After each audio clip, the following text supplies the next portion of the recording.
I have so much to talk to Tony Daunt about this morning, the executive director of the Michigan Freedom Fund, and he's on our AT&T line just in time this morning. How are you, sir?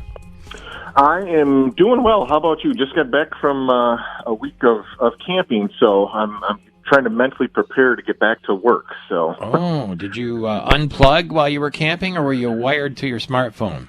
I tried to unplug as much as I possibly could. You know, you always got to stay a little bit tuned in, make sure there's nothing that needs immediate response. But I did a pretty good job of putting it aside, and the poor cell service helped with that as well. Now, how luxurious was your camping, or were you really roughing it?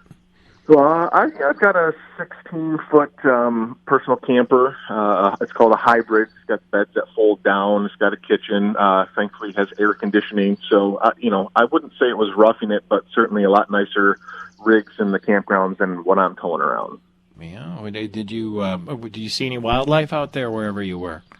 Aside from the few raccoons that came up while we were sitting around the fire and knocked over our trash and kind of went through it just brazenly while we sat there, they're not much.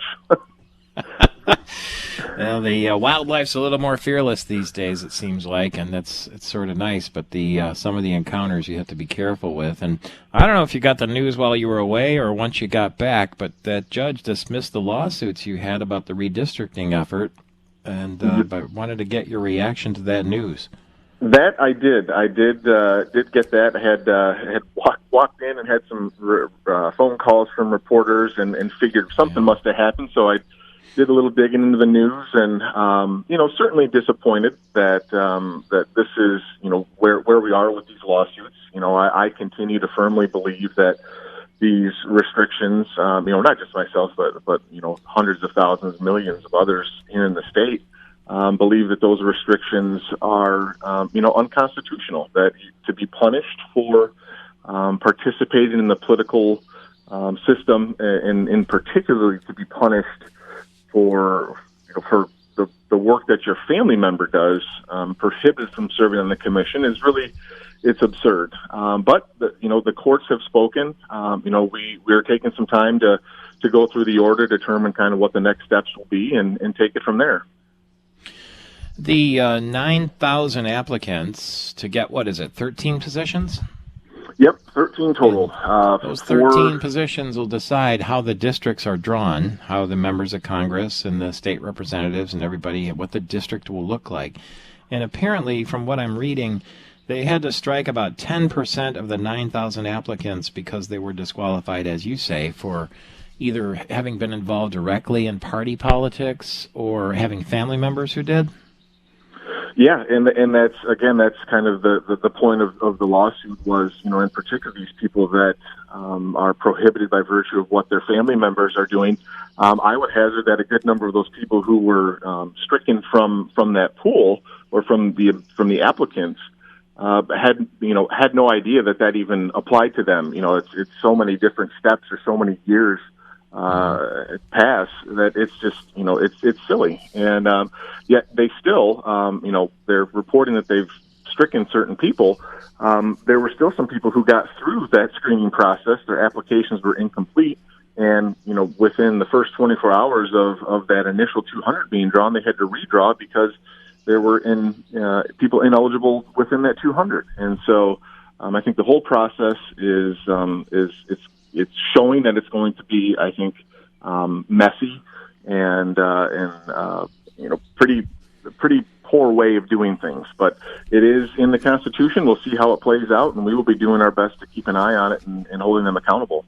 Well, here's what I find curious. They're going to get down to 13. There were 200 out of 9,000 that were randomly drawn.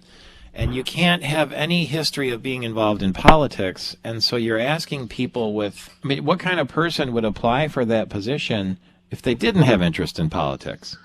Well, that I think is a great question. And one of the things that has been pointed out over the last few years as this has been discussed is, somebody that's going to apply for this, they're going to have an interest in politics.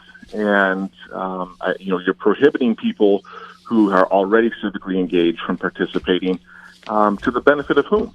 And is it people who are just better at hiding their political leanings or beliefs? it's going to be very interesting to see how this plays out. And I think that, you had the two from the 9,000 or so down to 200.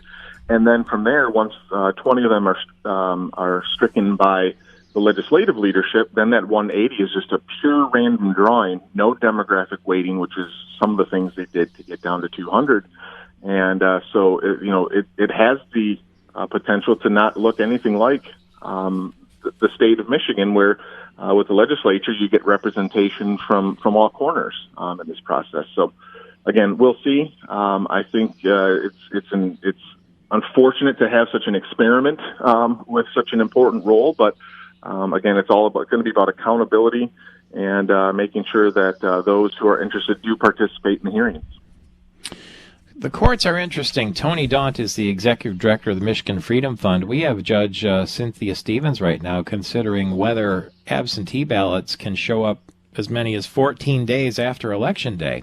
It would seem to me that a deadline of 8 p.m. on Election Day, just like everybody else who has to go to the polls, would make sense. But I'm not a judge, I guess.